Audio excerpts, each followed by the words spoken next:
Great, thanks a lot. It's been a long day, and I thought my job really was to try to capture some of the highlights from the discussion so far. I mean, the presentations have been wonderfully rich. I've not been able to listen to each and every presentation, but I managed to catch quite a lot of what was going on. And I think Bianca said at the outset that the atmosphere was electric. Well, there was certainly a lot of electricity in some of the presentations, and I must say I think it was it's been wonderful to listen to the presentations. It's been wonderful also to look at the participation counter in the corner of the screen here with this smart technology. I see we've got around 80 participants at the moment, but in the course of the day it peaked. It went over 100 at one point. So that's fantastic, and I'm aware that people are joining together, joining the event from all parts of the world.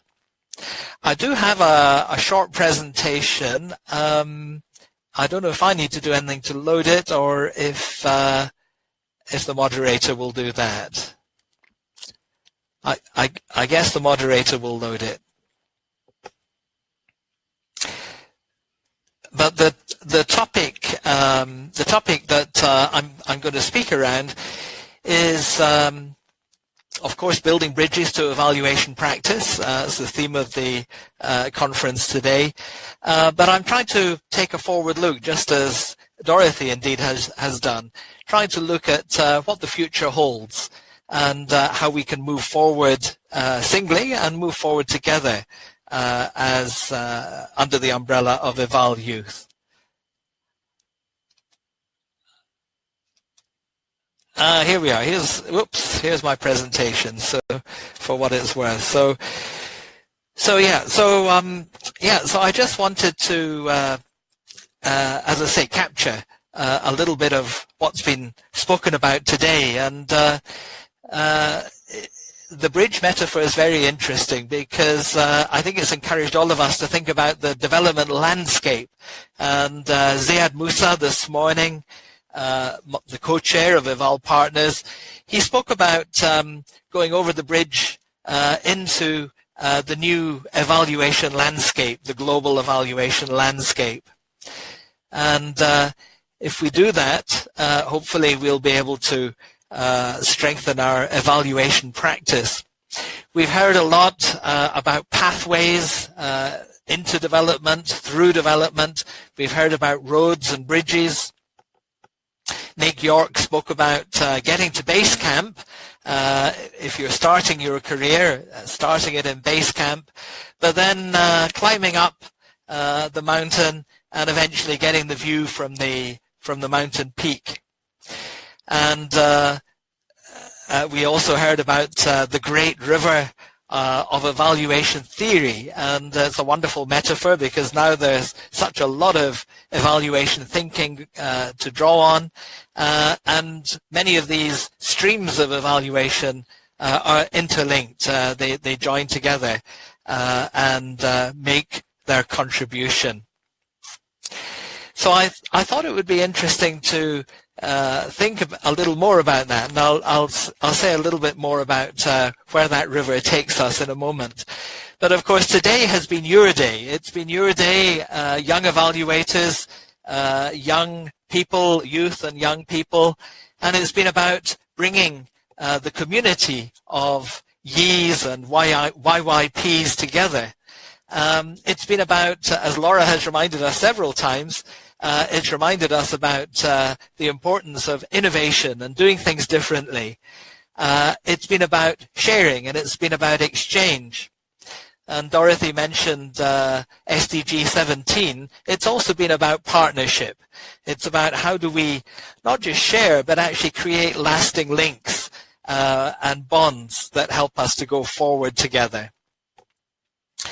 So I wanted to think a little bit about how we go forward, and of course very often our education systems encourage us to go forward individually. And so we go from school to college, from college out into the world. And sometimes it's a little bit like jumping through hoops. It's a little bit like jumping like the sad little goldfish here from one bowl into the next bowl. So of course the bowl gets bigger as you go on. But in many ways, it's not a very rich existence. And you can see most of these bowls, apart from the water, are pretty empty. But it is important that we develop our individual skills and knowledge. It is, of course, important that we gain experience and that we develop our competencies. And nobody can do that for us. We have to do it ourselves. But we can get there much more easily and much more quickly if we do it together. And although Henry Ford isn't my biggest hero, after all, he's inflicted the internal combustion engine on most of the planet, he said a wise thing. He said, if everyone is moving forward together, then success takes care of itself. And I put that slide up because I just like the image of this big banana being carried forward by these little ants. And in a way, that's what we all are. We all need to collaborate together and work as a team to achieve the common good. And many of the speakers today have spoken about the importance of improving lives and livelihoods, about the importance of creating a better world. And so working together, we stand a better chance of doing that. It's also important, though, to think about the wider environment. So just as EvalYouth is creating a platform which brings us all together and allows us to talk and work together, it also creates an opportunity to exert demand on the environment, to create a better, more conducive environment for evaluation work and eventually for a better world. And so I hope that EvalYouth, as it goes forward, becomes a very demanding organization, that it demands space. So Rita Oksanen has several times in the course of today spoken about the need for those who commission evaluations, and I confess I'm one of those who commissions evaluations, and those who perhaps lead our evaluation organizations, but more widely those who lead our governments, those who lead our development agencies, all need to begin to think about creating space not just for evidence and evaluation, but for evidence and evaluation created by a whole new generation of evaluators. So I think EvalYouth, I hope, will act as a voice for a whole generation of young and emerging evaluators, so that that opportunity, that environment is expanded and it grows. One of the things that Ziad spoke about at the outset this morning was the global evaluation agenda, which was pulled together by Eval Partners. But Eval Partners didn't do it alone. I mean, Eval Partners brings together many partners from around the globe. And it was through a global consultation in 2014 and 2015 that the Global Evaluation Agenda was put together. Now, the Global Evaluation Agenda is worth looking at because it's very largely about building competencies. And as Bianca's just reminded me, together we can. So the Global Evaluation Agenda is very much focused on building competencies. And I was very struck by the discussion of the different competency domains that Catherine Newcomer told us about in the course of today. So it's partly about becoming professional and developing the skills that required to be a professional evaluator. It's partly about developing stronger competencies in methodology so that you use the right methods in the right way for the right purposes. But it's also about context, and I mentioned the environment, the whole context, the enabling environment for evaluation, and being sensitive to the context in which we're working. And of course, it's about management. Evaluation, I think sometimes people don't realize, is a hugely complicated process. It brings together so many people in a discussion, in so many stakeholders around an evaluation process. And that process only really works if it's very well facilitated and smoothly managed. So that's an important skill.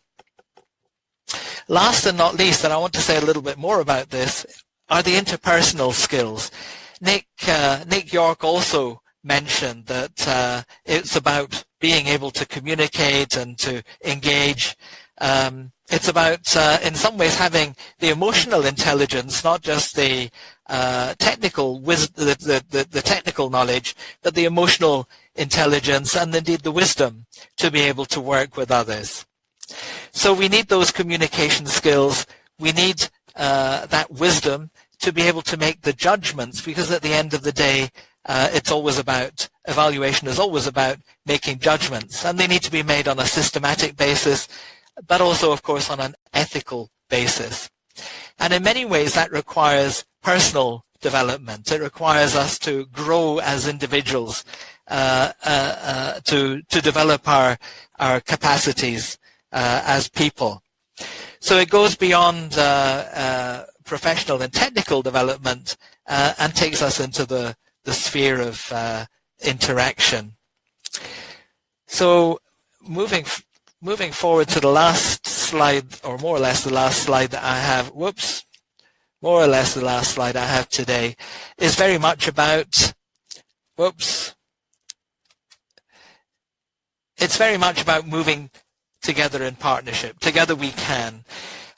It's about personal and professional development. It's about collaboration and engagement. And it's very much about thinking of evaluation as a bridge to that better world, to that new world that we want to create. And that world which will be your world, the world of the next generation, of the world of young people, the world of 2030, as Dorothy reminded us. So the Global Evaluation Agenda sets out a vision, and it's a vision of a highly capacitated evaluation community, able to make that contribution, able to challenge wrong decisions, able to provide the evidence that will help to strengthen the right kind of decisions and the right kinds of policies, and in the end to make for societal improvement. And I was very struck by one of our speakers today who spoke about social improvement in terms of making the world a kinder and more compassionate place. So perhaps not so much about greatness as being kinder, as being more, in more of a mode of valuing and cherishing what we have and where we want to get to. So let me come to a close then, and really just wish you all, as we go forward from this first virtual conference, let me just wish you all good luck going forward, and I'm looking forward to the next virtual evaluation conference from EvalYouth. I think it's been an amazing event today, and thanks to all of you for all the interesting thoughts, not just the speakers, but this very lively chat channel as well. So let me stop there and hand it back to our moderator. Thanks.